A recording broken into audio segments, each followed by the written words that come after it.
Are you staying or are you going out?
Hey Frankie, how you doing, brother? We'll get started here. We'll get started here in a couple minutes. Give people a few more minutes to get in the chat. Bruce, how you doing? Chuck, what's going on? 803 RT, what's happening? All right, we popping in the chat.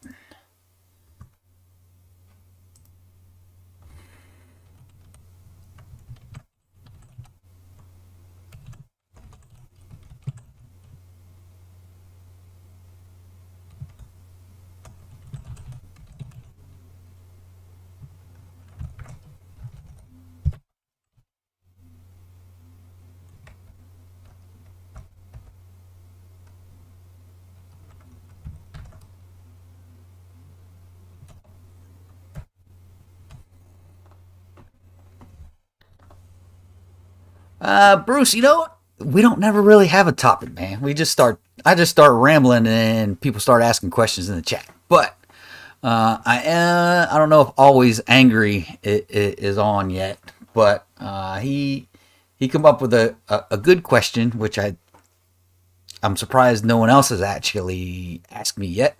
But we'll ask it here in a few minutes once we get started.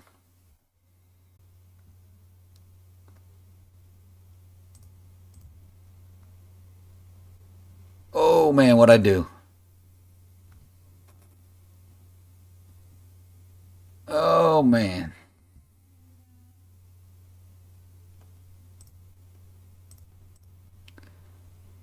All right, we still on. Hopefully we are still on.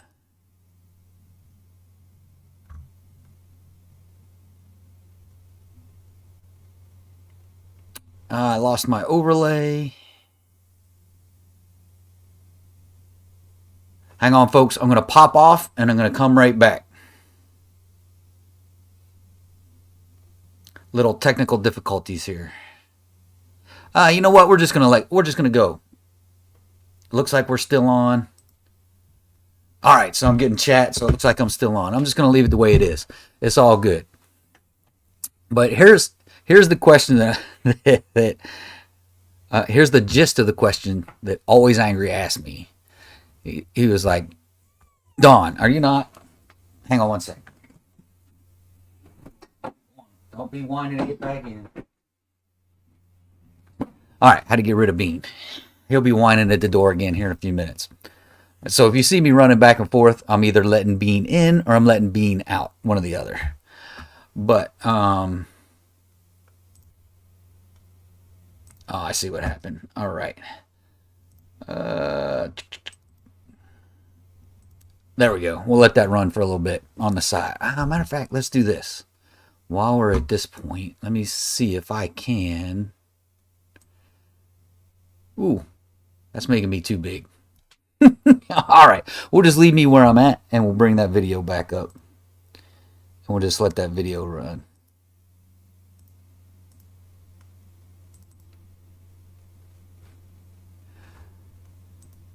All right, so still having technical difficulties, but that's all right. That's not a problem. We can always fix it later. Something happened with the old computer, man. Yeah, Beaners, man. Bean is a pain in the rear end sometimes. But anyway, so the question Always Angry asked me was basically, Don, aren't you disappointed? You're running slower than what you have in the past when you had the 70. I think that was the gist of his question.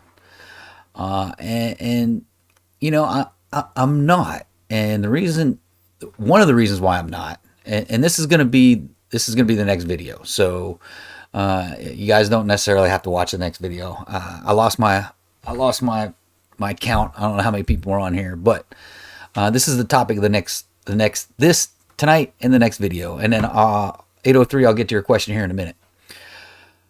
So I am not disappointed with the performance of Shake and Bake at this point. I went back and I looked at literally the tickets from when I ran the 10 threes to the midsummer where I was running 10 fives, 10 sixes. How's the sound quality? Is the sound quality all right for you guys? Someone chime in.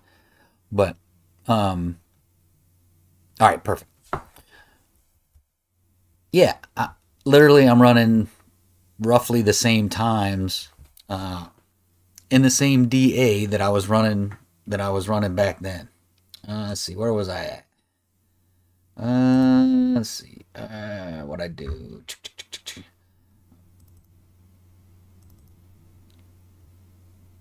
I don't know if I can bring the time slips up.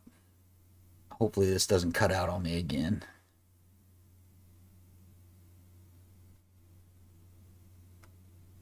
I don't know what's going to happen. So hopefully it doesn't kick me out. But back in April, I'm trying to read the DA. It was 64 degrees, 21% humidity, 18 grains. We never see that. That's like almost impossible, right? 18 grains, and it was like a 750 something DA, which is that's super good racing weather. I mean, we do get later on in the fall, we'll get into the negative DAs, and really early in the spring we get negative DAs, and we get some really good low humidity weather at those points too. But yeah, so that's when I ran the 10-3. All right, that's not going to start, so I can't. I was going to put them up somewhere on the screen here, but that's what I ran in April. That was the 10-3 the first 10-3, and then there was two 10-3s after that, literally the next day, which is, I believe, no. I think it was later in the week I ran those two more 10-3s. So I ran a total of 3 10-3s. And very, very similar weather, very similar DA, very similar grains, super low grains. And then literally a couple days later, that was in April. Now we're in at the beginning of May. I ran a 10-5. The slip at Capital, and we know. I think you've seen it a few times at Capital. The speed is a little off because I've never gone 136. And I definitely wouldn't have ran a 10-5 at 136.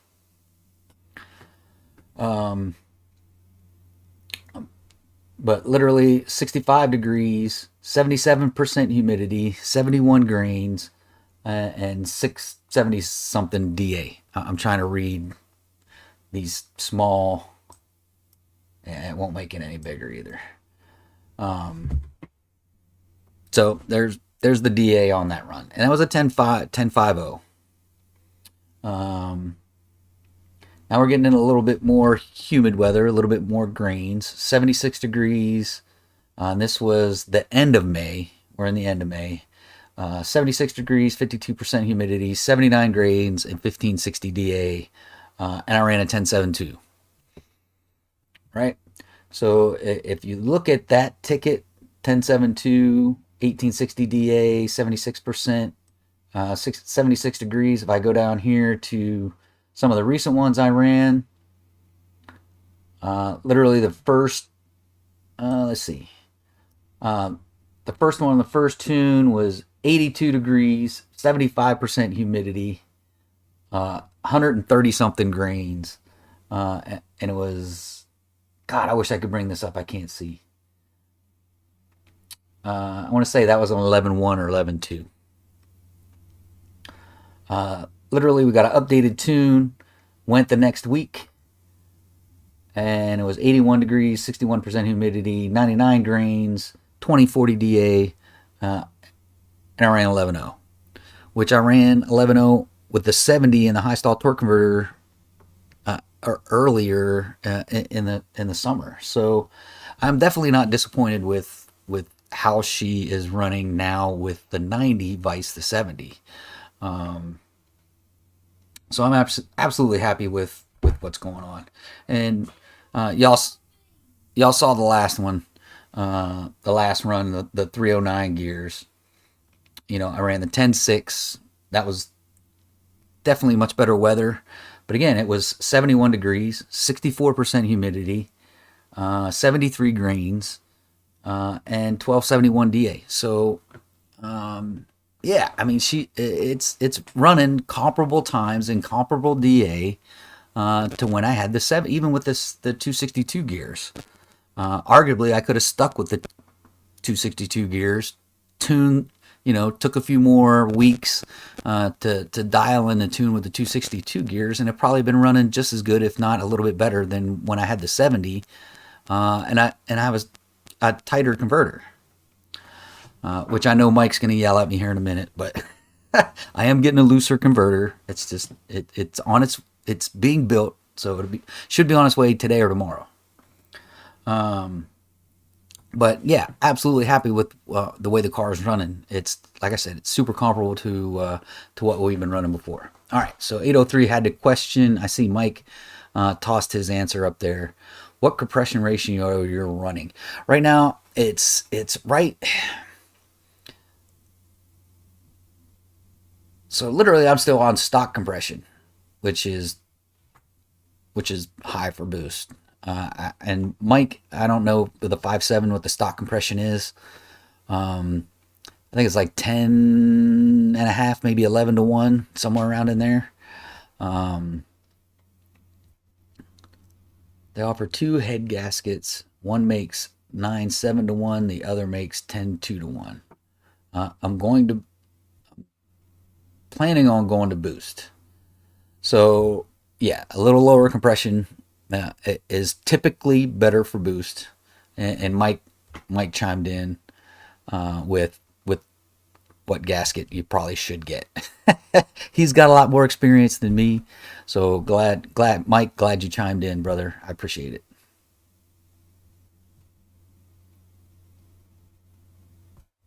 Yeah. So we do too, right? So even the automatic guys, all we got to do is change tire size to get different gearing as well.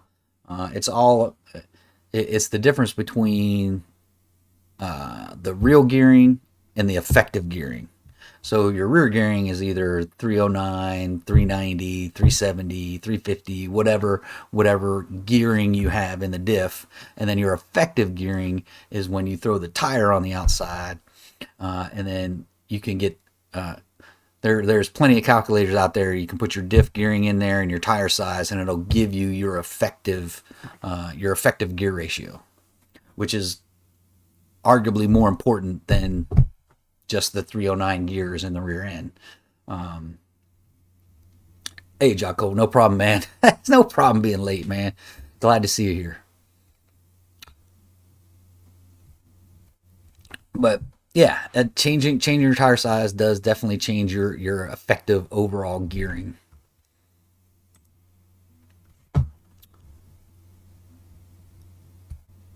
See, there's Mike. Mike chiming in for me again. 28-inch tire on a 309 is effectively a 314 gear ratio.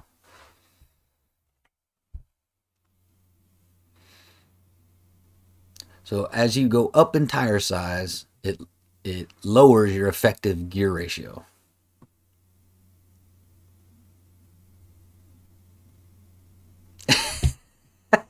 Mike, you busted me out. I didn't tell anybody it was a 4,000 stall torque converter. But yes, it's a 4,000 stall torque converter. Mike, I absolutely trust your opinion. We'll see how it goes. I don't know. Let's agree to somewhat disagree. And if you're right, you can say I told you so, which you always do when I do something dumb and you, you told me I should have done something different. You can always just say I told you so. When are you going to spray that thing? So I did spray at the beginning of the season, and we went from a 10.7 to a 10.4. So I'm saving that spray now. We're getting back into boost weather. So I'm saving that spray now to get into the good weather, good boost weather, and we'll get boost only good boost only data, and then we'll get the spray data as well.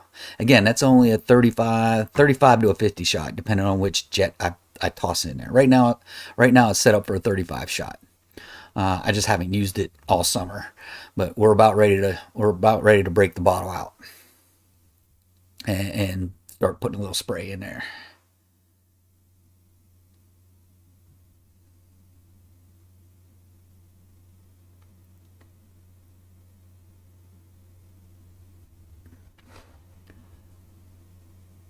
Bruce, I'd go stainless, man. I wouldn't waste my time with steel headers. I know stainless are a little bit more expensive, but I think you'll be better off in the long run. I know you asked Mike, but I'm tossing my opinion in there. And Mike said the same thing. Yeah, save up another month or two and get stainless. Uh, you don't want to have to you don't want to have to deal with rust, inside or outside. You just don't want to deal with it. Yeah, Mike. I think I've shown it a couple times. I ran 370 gears before, and yeah, the ZF Trans is just not happy. But they do love the 309 gearing. All right, Chuck. Someone told me that it messes with the differential to light my tires up on dry pavement with my Challenger Scat Pack. I don't know. It's built like a tank. I don't do it often, anyways. I, I don't think it's going to mess with your. And Mike may chime in here too, but I don't think it's going to mess with your differential on dry pavement. I mean, we do go through the water box to help, with the burnout a little bit, but I don't think it hurts to do it on dry pavement. Now, you may tear your tires up. That's a different point, but hang on. Come on, star of the show. Are you coming in? Come on. Hurry up. Hurry up. Are you coming in or what? All right, quit whining. All right. Bean whining at the door. But yeah, you'll probably wind up, if you have drag radials or slicks on there, depending on what pavement you're on, if it's concrete or asphalt or anything, especially if you're on asphalt, you're gonna really tear up your tires. But anyway, Mike chimed in. It is hard on the LSD.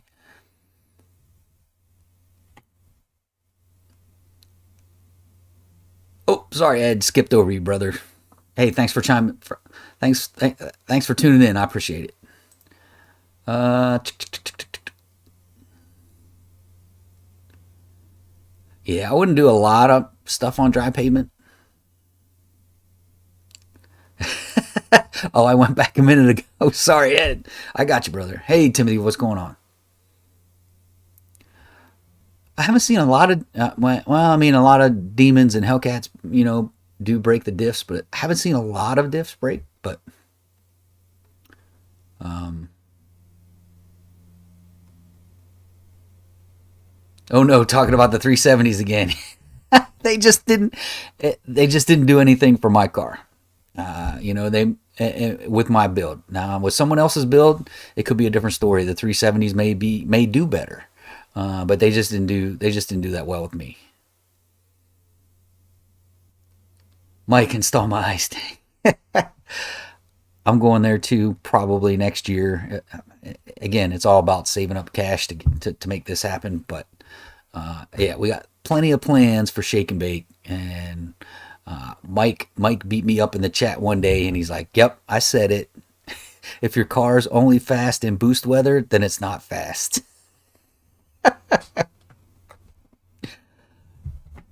I think my car's fast anyway, but I keep getting close to the mic. Hopefully that's not too loud on you guys. Let me put the mic back a little bit.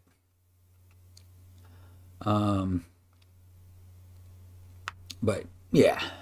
So I've seen with the ZF diffs, you have the braces, the LSD ring is what will fail. That's interesting. Interesting. Yeah, I would definitely have a diff brace.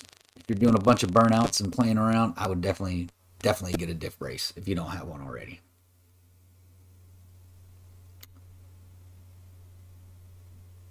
Yeah, you can definitely break the case. I know Mike said it down below, but um, absolutely the case will crack. Bean, I know he's a pain in the butt sometimes. Um, so yeah, so what's in the car now is the stock red eye two-piece drive shaft. I do have a one piece, but I'm waiting to do a few things all at once. So I got a SFI rated flex plate that I'm putting in, the converter I'm putting in, and then the drive shaft. I want to do that all at once, so I'm not doing it 2 or 3 times, taking the transmission out twice, once for the SFI and once for the converter, and then messing around with the drive shaft. I just want to do it all at once. When are we going to turn up the bottle? Probably won't turn up the bottle until next year. Um, I don't think the stock bottom end is going to take much more than what I'm already throwing at it. So I'm a little shaky to throw anything more at the little 5.7 until we get to the point where I got the forged engine in there. I don't know what video this is. This is gonna be an old one. We're just gonna throw it up there. But yeah, we are gonna turn up the juice. It's just a matter of time. But again, probably next year after we put in the forged engine. Yeah, Colorado guys do. Them in Las Vegas. It seems like Las Vegas folks laugh at our DA too. They're like, oh, 1500 DA, well, try like 3500. And then the Colorado guys will like try 5000 DA. You're like, yeah, we never see anything. We may see a couple onesie twosies in the 3000s, but normally it's 2500 or better around here. But yeah, Colorado guys definitely laugh at our about our weather. All right, thing. When you were on the 70, did you have issues with shifting from one to third? Nope, absolutely not. The 70 was working perfectly. There's actually nothing wrong with my HB70, and that's just through Dave's tuning and putting a lot of safety things in place, so I didn't wind up blowing up the 70. But I still got my 70, so if anyone's interested in my HB70, hit me up on Instagram. I still have it. But no, never had any issues from shifting 1 to 2, 2 to 3, and any of the other gears. So the Durs diff brakes is absolutely 100% one of the best. Yep. I have their cheaper performance development. I got their cheaper diff brace, but eventually I'm going to have to go with the Durs diff brace as well. I have to break out that extra cash. Under 2 seconds, 0 to 60. Yep, quick, fast. I don't, Bruce. I'm not sure where you're pulling that out, but yeah, anything that goes under 2 seconds, 0 to 60, that's freaking fast. All right, all right, Z. I see you, brother. Hellcats are in the chat. Hey, no problem, Chuck. That's kind of why I really do. I kind of like to leave these open, and you know, we got the experience that normally show up in the chat. We got Mike, we got Jay, we got Ant. He shows up sometimes. We got Z now. Z shows up in the chat. Uh, all of these guys have years and years of experience um, uh, on these Hemi, and they know their stuff for sure. Corpse, you have any thoughts on nitrous as a single power adder, maybe trying a big shot with a standalone fuel system? Hmm, that's interesting. I don't remember I've seen anybody just go straight nitrous with the 5.7. It'd be that would definitely be interesting. I know for a little while, Frostbite Ram, he was on nitrous only, but he wasn't doing a big shot. He was only in the 50-75 range, I believe. It wasn't a super big shot. He was just using it to get out of the hole, I think. But it would be interesting to see someone do a nitrous only 5.7 and see how far they could push it with nitrous. Come on, you're coming in here. Come on. Well then, quit whining. I'll leave it cracked and see if he comes in.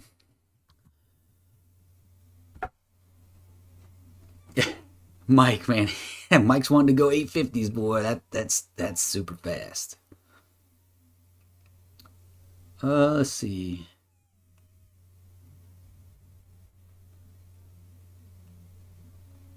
Yeah, Mike put his Pro Charger on pretty a whole lot earlier than I put mine. I had 80,000 on my car when I put the Pro Charger on there. What, Bean? Come on. You got it, bro. Bruce. How can you have a Hemi and not want to go faster? 100%. No problem, Ignacio. Hopefully, I'm saying that right. No problem, brother. Yeah, wide body Mike, man. He's looking to go fast, fast, real fast.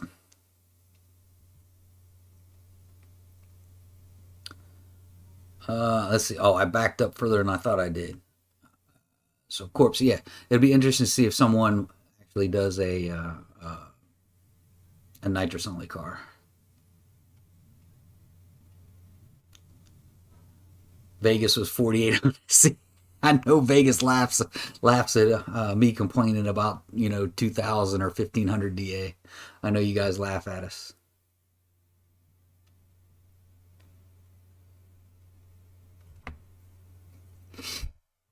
Yeah, it'll be interesting. Yeah, 4,800. What the grains are there. Maple Grove this weekend. I am probably not going this weekend. Hopefully, I talked to Dave. He's supposed to be getting me a tune, an updated tune, and we're going to try and run that Friday night and see if we can get it to shift a little better in the 1 2 2 3, and get that 10.6 to maybe a 10.5 or a 10.4, depending on what it can do.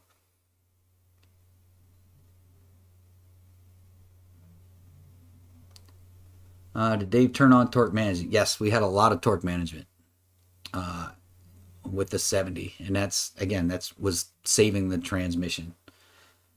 You're shifting super fast from first to third, then dips.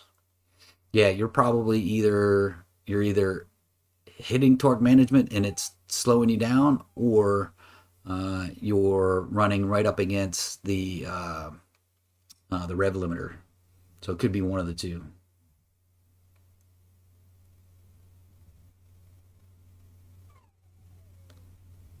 Yeah, I don't know if I'd go over 150 either without having it built. It's just nitrous is totally different than boost, uh, and it's kind of like it's well, depending on how you set it up too. If you bring it in gradual, or it's just wide open throttle all the time. There's a lot of things you can do to scale things back, but yeah, I don't. Uh, it again. It'd be interesting to see someone do a nitrous only build.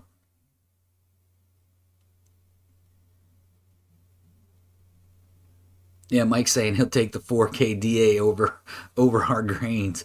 Yeah, our grains lately been ridiculous. I mean, they've been in you've seen them in the last couple runs and over 130, and that's crazy. But they are starting again. It depends on the day, right? If it's supposed to rain, obviously the grains are going to be high and the humidity is going to be high. Or if it rained the day before or it's supposed to rain the day after, you're probably going to get those high numbers. But if you can get a few dry days in a row around here, you can get pretty decent weather.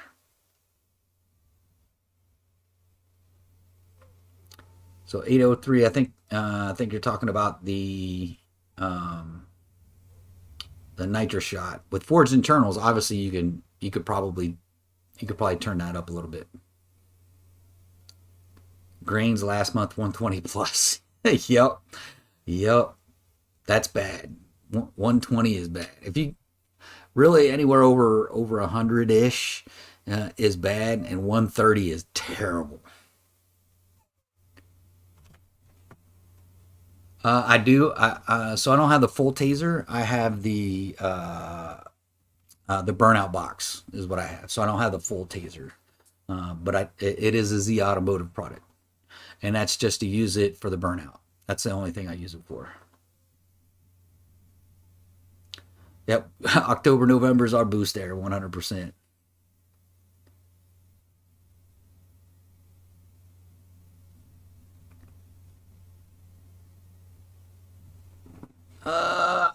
I tell you, I did a lot. So okay, Logan, cold air intake. Cold air intake. I've tried several. I've tried the leg maker. It's sat in the engine bay. I've done the leg maker that goes down into the fender. I did a. There was another one I did. Oh, I did the Hellcat box, air box, and I always found coming straight back to the stock shaker cold air intake was just as good, if not better, than the rest of them. So I would just stick I would just stick with your stock cold air intake. Why are you whining? Come here. Come on. Get in. Come here. Come here. Nah, get in here and stay in here. Ah, I got you trapped. Come here. Come here. Come here. Come here. Come here and say hi. You want to say hi to everybody? You want to say hi to everybody? Hey, look here. Look. Look. You want to say hi? Say hi to everybody. Everybody loves you, Bean. All right, I'll let you down. Oh, hey, you stop. Go lay down. All right, enough of Bean.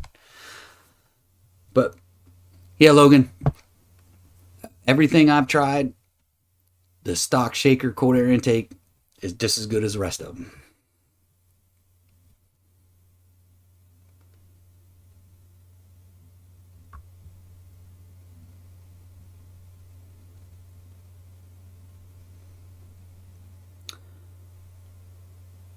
So Mike's saying the JLT fits. Only difference for a shaker car is the fresh air coming from the shaker.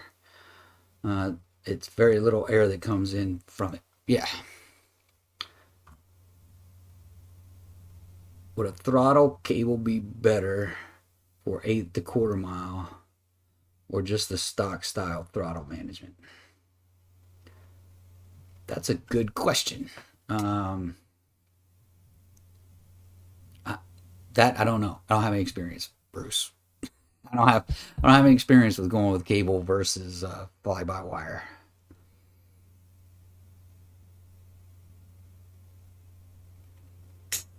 Yeah, like I said, I never tried the JLT, but every other one I've tried, the stock shaker Mopar cold air intake was just as good as the rest of them.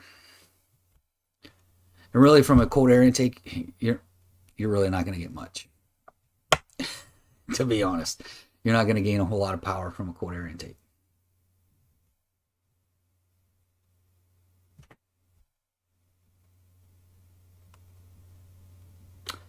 How much gains do you usually gain from a 100 to 150 shot? Say you get the whole amount.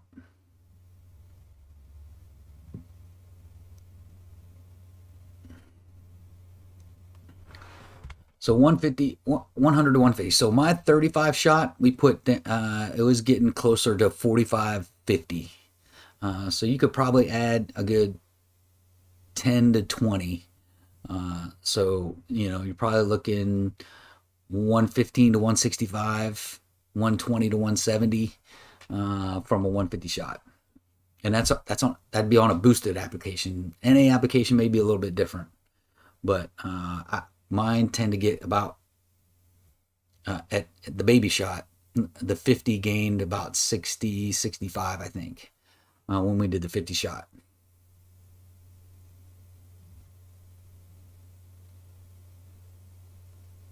It comes down to the it does. Everything does come down to the tuning, unfortunately. And if your tuner knows how to tune for nitrous and all of that.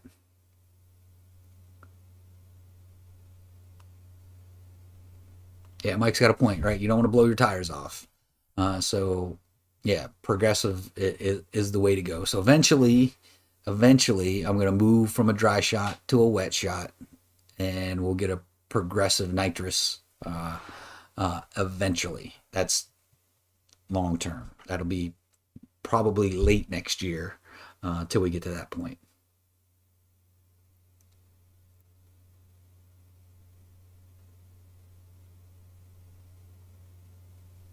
Mike's saying throttle cable will always be faster than drive by wire. There you go.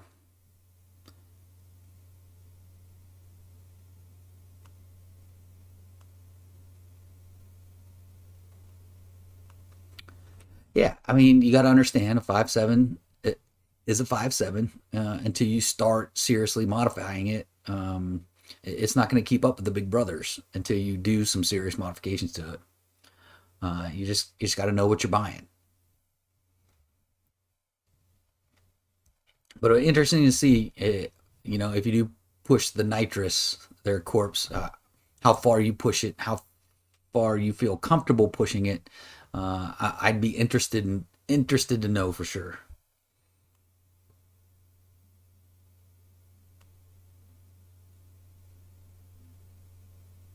Uh, I know Rick says that,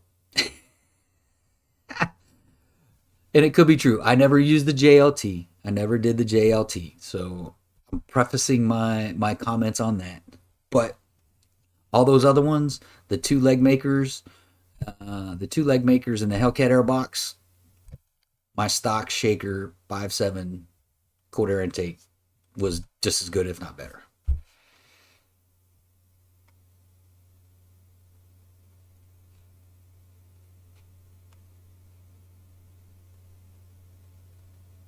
Hey, there's Boosted Hemi. He's coming in. So he runs a mile and a half slower with the JLT intake versus the stock filter. It really depends on the build and what you have and what you don't have. It really does. All builds are different. All cars are different. All cars react to different things differently. They're like people, right? Even though they're all built in the same plant, built the same way, there's there's definitely differences between each of the engines and that come out, whether they're all 5.7 or whatever the case may be. There's some differences, and they all react different.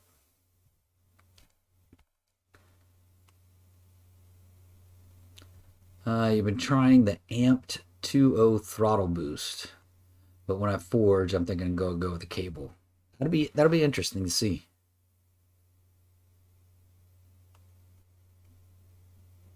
Yeah, air filters are a restriction. Hey, what are you doing?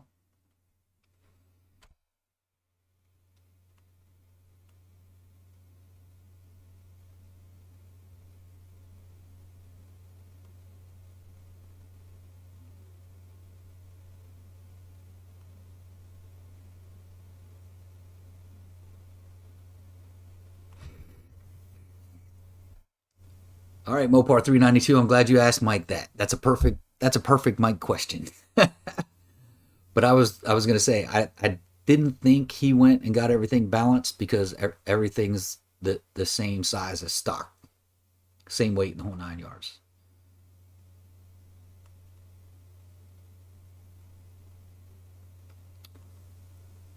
I wouldn't say Rick's lying. He does a lot of dyno testing, and I think he did with that JLT. I'm not sure it was on a 5.7 though. I don't think it was on a 5.7. It may have been. I'm not saying Rick's lying. Not at all. Because like I said, he does everything on the dyno, so he's got dyno proven results of cold air intakes. Um, hey, go with the JLT and see if it does any better. That's all I can say. All I can say is try it.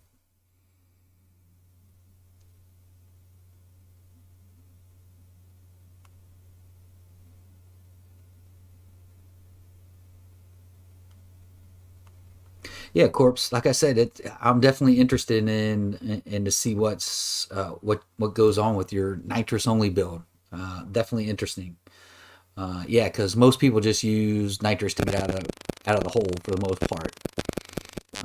There are a few people out there running, 100, 150 shots.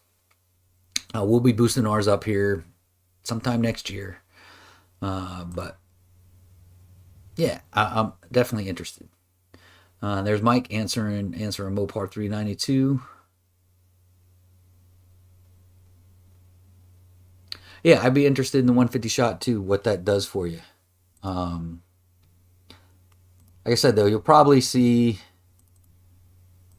I don't know, 15 to 20 more, maybe ish.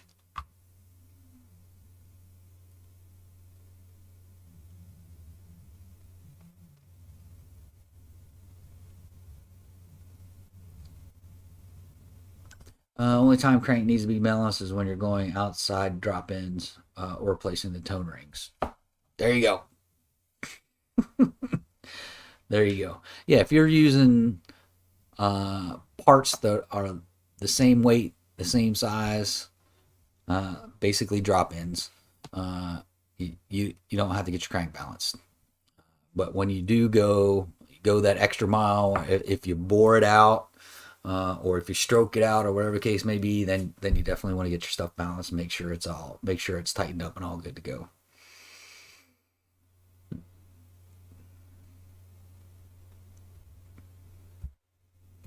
Installing main studs, billet main caps, so should be line board here soon. What's the max shot I can do on my 5.7? That's a good question. I haven't really dabbled into the nitrous stuff. I know Rick has done a lot of nitrous stuff on a lot of cars, but when we get the forged engine in there, we may crank it up to 100, 150 maybe, just to see how it does. And if it reacts well, we'll keep pushing it. But it's just something I'm gonna have to see. I can't give you a straight answer, Jakul. I can't give you a straight answer on that now because I just don't know, because I don't have any experience with it. Um, but if you want to hit up Rick on Instagram and ask him, I'm sure he's got some an opinion or some facts to back it up. But yeah, I'm looking probably 100, 150 shot just to see how it handles it. If it handles it well, we may take it up more than that. But then again, now I'm running up against the transmission again. If we do 100, 150 shot. But yeah, we'll see.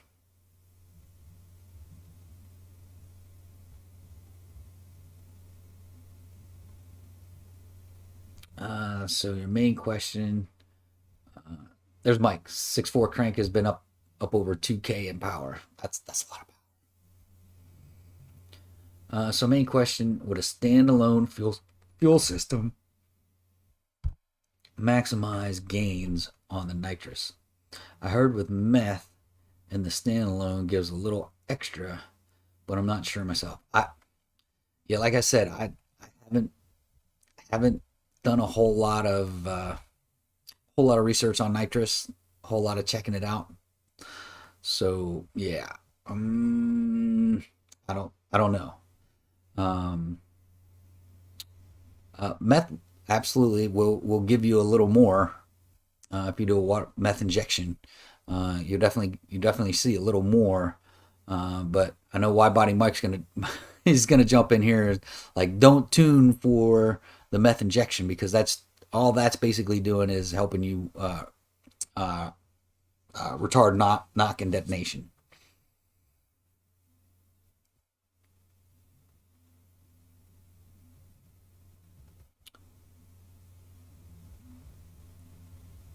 Bruce Hemmings Rock, thanks for the thoughts. I got 6 hours, so I got to get up. Oh, go to bed, Bruce. Go to bed, brother. Get some sleep. But appreciate you chiming in, asking the questions. Definitely. I just like the way this goes without having an agenda, and we just answer questions. It's been working so far, and we're going to keep going as long as it's working. I'm not going to try and come up with an agenda. We'll just keep chatting. Chuck, don't worry about your rear diff, man. You'll be all right.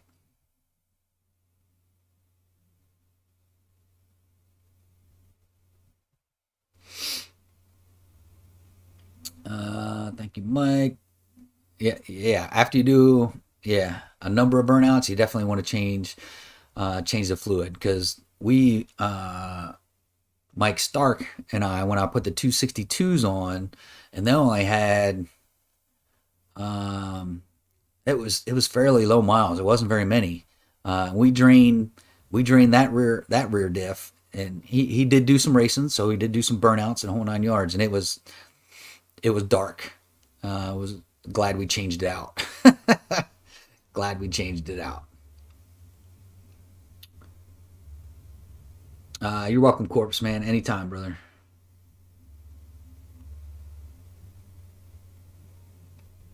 Yeah, Chuck. It doesn't matter about age, man. It's all about wear and tear, right? So the more wear and tear you put on the rear diff, the more you want to change the fluid. Like I said, um, when I went to the my buddy's Hellcat Red Eye 262s, He's raced it a number of times and done a number of burnouts because he's racing. And like I said, it was low miles, probably 5,000 maybe, if that, 6,000, 6,000 if that. And it was black. It was bad. So like I said, luckily we checked it and changed it out.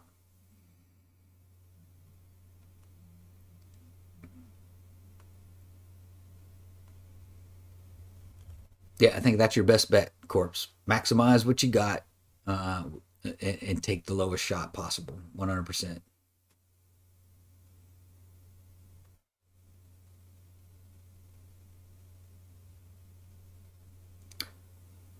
I don't think the factory diff fluid is low quality. The factory diff fluid is super freaking expensive.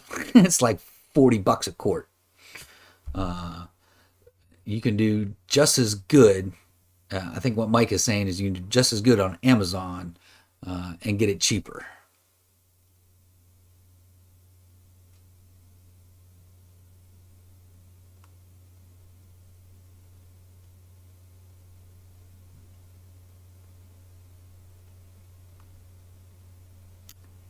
Uh,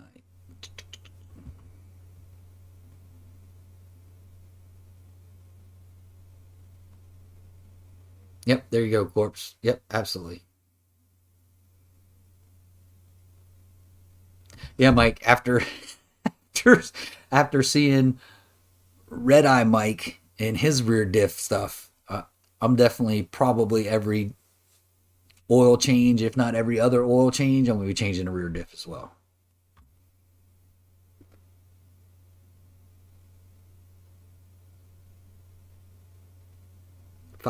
5,000 quarter mile at a time. Yes, sir.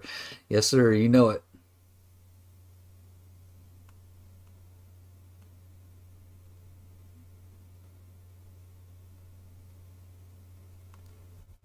Yeah, race gas will help it. Watch out, race gas is expensive. Ooh, race gas is expensive. Hey, Jeremy, thanks for tuning in, brother. Appreciate it.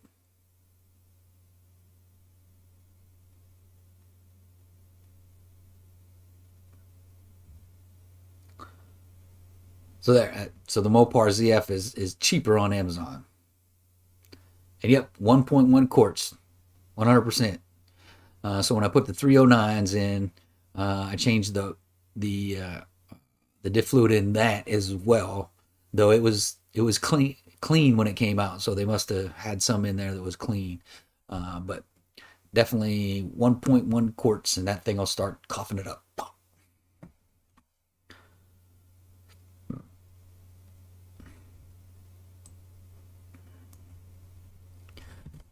Yeah, Mike's maintenance schedule is a little bit more stringent than mine is, but mine probably should be a little bit more stringent. but but yeah, so he's saying 10 to 15 track passes and the same for engine oil. Yeah, I should be a little more stringent on that as well, but uh yeah. All right. Let's see. We're down to about the last 10 minutes or so. Jaku making you want to change your diff fluid this weekend. You may want to. I think that was part of the reason. I don't know if y'all saw the video. Part of the reason um, why that one axle twisted in the diff, twisted the splines. Of course, that's a lot of power too. So I'm sure power has something to do with that. But yeah, yeah, that rear diff was on its way out.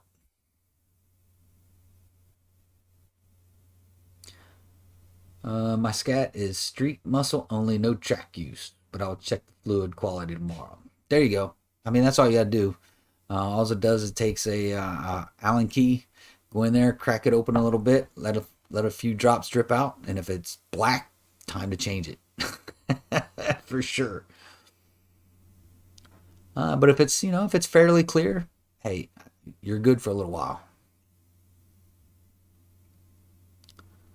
Yeah, everybody wished our cars weigh less.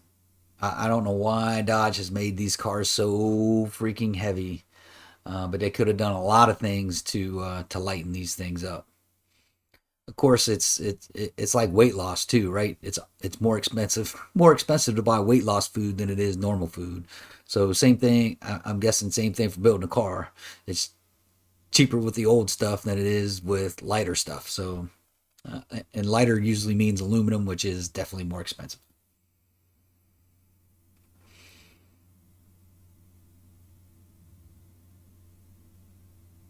Yeah, I wish my car was 3,700 pounds.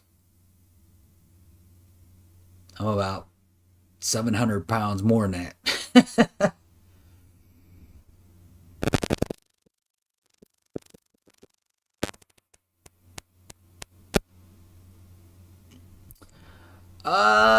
Mopar 392. Which is easier, Whipple Pro Charger?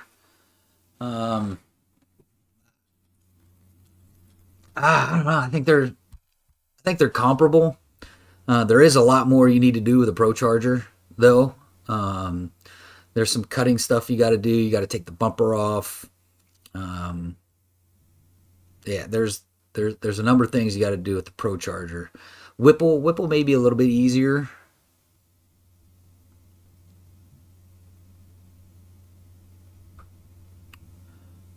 but Pro Charger tends to be a little nicer on the drive chain, and that's what Wide Body Mike is getting to in the comment just below there. Um, yeah, and I've said this 1,000 times, and I know Mike kicks me sometimes, but uh, unless you're super duper into racing, boost is boost. And it's going to be fun for you either way, whether you go with Whipple or Pro Charger. Boost is boost. You're gonna love it. I guarantee it. The Whipple is going to give you a Hellcat type experience, a Pro Charger. So here we go. All right, Mopar 392. Here's the deal. If you're daily driving your car and not racing it all the time, or just racing it every once in a while, the Whipple is gonna give you arguably a better experience because the power is right there all the time. Right? There's no spool up time. When you hit the gas, boom, you're in boost. You're gone. Pro Charger tends to give you that boost on the higher end, which normally in daily driving you're not in that upper end of your RPM range. So just keep that in mind. It's all in how you want to drive it and what experience you want driving your car. If you want to feel the big power on the high end of your RPM range, Pro Charger turbos, right? Turbos being maybe a step above Pro Charger. But if you want that snap your neck power, daily driving experience, Whipple all the way.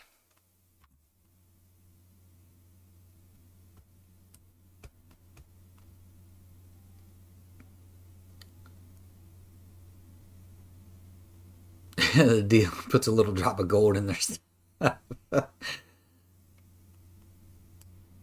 Maintenance is definitely key. Mike is giving you the deal. Maintenance is key to keep your car running, and I think I've been steady on my maintenance as well. Not as stringent as Mike, but I've been steady on my maintenance, keeping my oil change regular. Arguably, my diff probably went a little longer than I should have, but yeah, regular maintenance will keep your car running. That's no lie. That's not a myth. That's a fact. All right, Chuck, have a good one, brother. Trinity Motorsports got friends who's just started drag race and has a Shaker RT identical to mine, but he does not enjoy getting outran by my 2010 LS3. So I've been trying to give him ideas. Not sure what to tell him.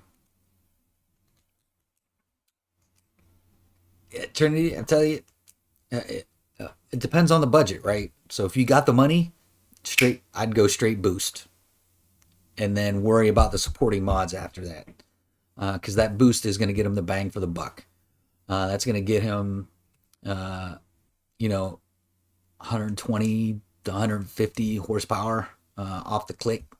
So boost is definitely the way to go. Whether he goes positive displacement or centrifugal like a Pro Charger or Vortec, I would go straight for the boost and then worry about getting a cam and everything else to support it.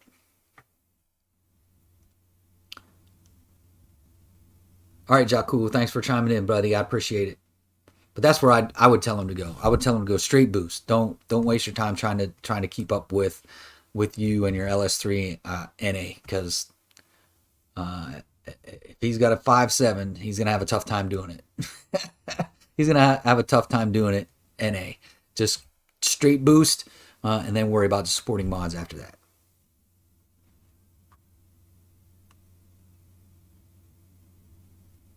Yeah, 803. There you go. Yeah, tell him to join in. We'll give him plenty of advice. Between Mike and the IG crew that I run with, we got plenty of advice out there. But like I said, Pro Charger Whipple, boost is boost. Depends on how he wants to feel the power. But I would go straight boost first, and then worry about supporting mods.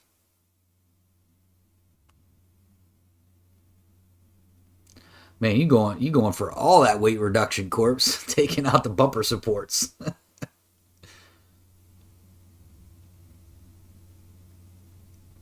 Yeah, that'd be nice to see how low you can get it.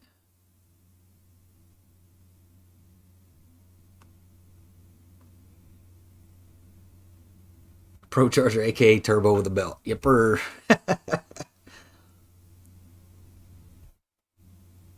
Yeah, Z, you got it, man. The the PD blower is definitely for a daily driver, when you're not in that upper echelon of the RPMs. You're gonna have a lot more fun with a PD blower than you would with a Pro Charger or Turbo. But if you want that all out, no kidding, slam power, upper end, higher end drag racing stuff, I like the Pro Charger better.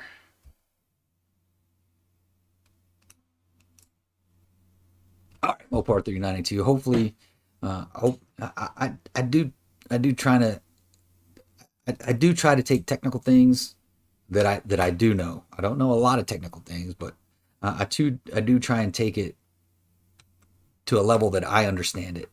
I got to take things in, read it a few times, ask Mike 100 questions, and then I can okay, I can formulate this into I can dumb this down for me so I can understand it, and then hopefully explain it in something like this. But we are coming right up on that 1 hour. We'll give everybody one more chance for any last minute questions in the chat, and then we're going to call it a night.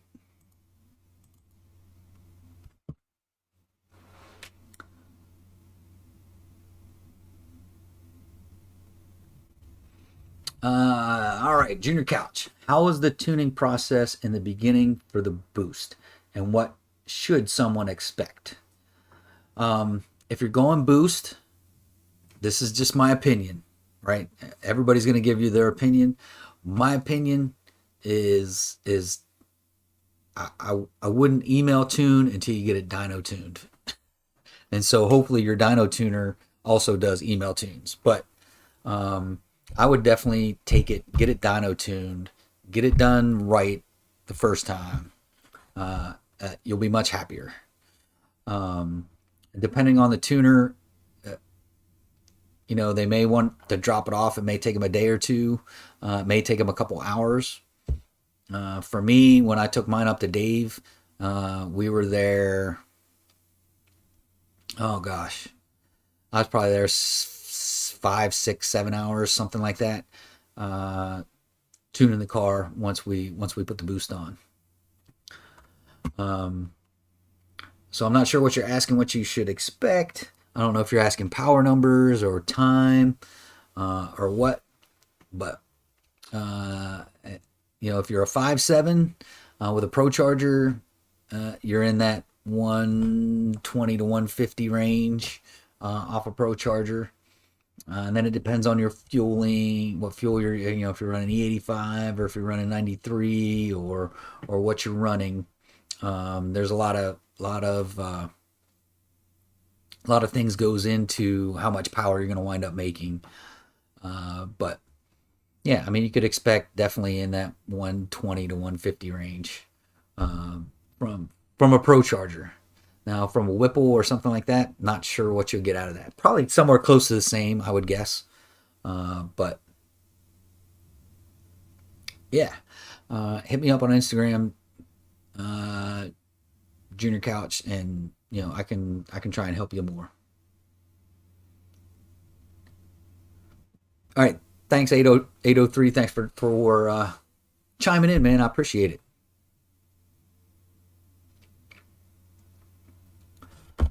So Corpse is more about torque than it is horsepower.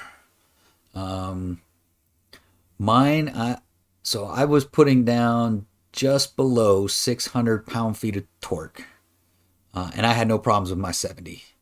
And I'm at 733 ish, 750, 730 to the wheels. But it's more about the torque than it is horsepower.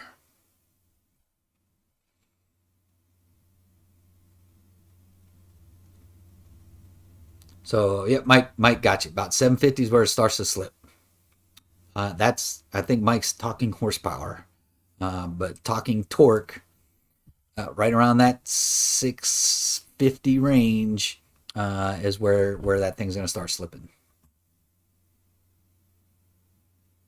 650. And no, I'm not reading ahead to formulate my answers. Mike chiming in 600 to 650. Yep.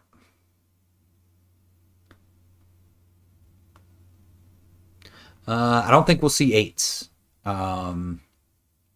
It just eights is way too much, and it's getting into the eights. It becomes more of a maintenance issue and there's way too much maintenance to keep in the eights. And you get in the eights, you really start breaking a lot of stuff.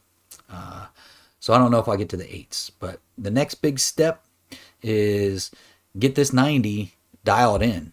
I think once we get the 90 dialed in, I want to try to get a 9 on boost only for sure. And I think we can. I think we can do that in good boost weather, right? Come that October, November time frame, I think we can get a 9 on boost only. If not, or even if we do get a 9, but if not, then we'll throw the nitrous in there. We'll throw the 35 shot, see if that gets us there. If that doesn't get us there, we'll throw the 50 shot in. And there's no doubt in my mind. We put the nitrous back in, good boost weather, I'll be in the 9s. I don't think, no doubt.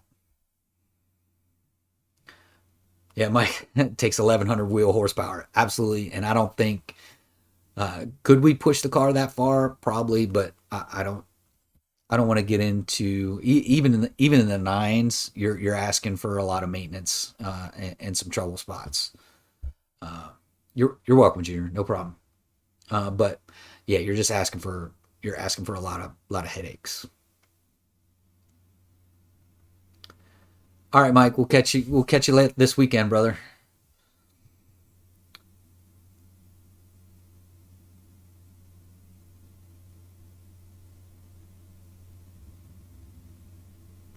Big deal. You can make 1,100 wheel with a stage 3 cam.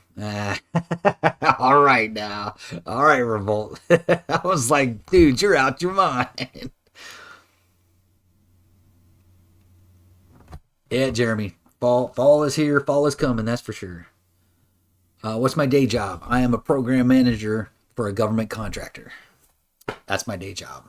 I do work from home, which is nice, so I can do some work on the car, some things on the car when I need to. But yeah, that's my day job.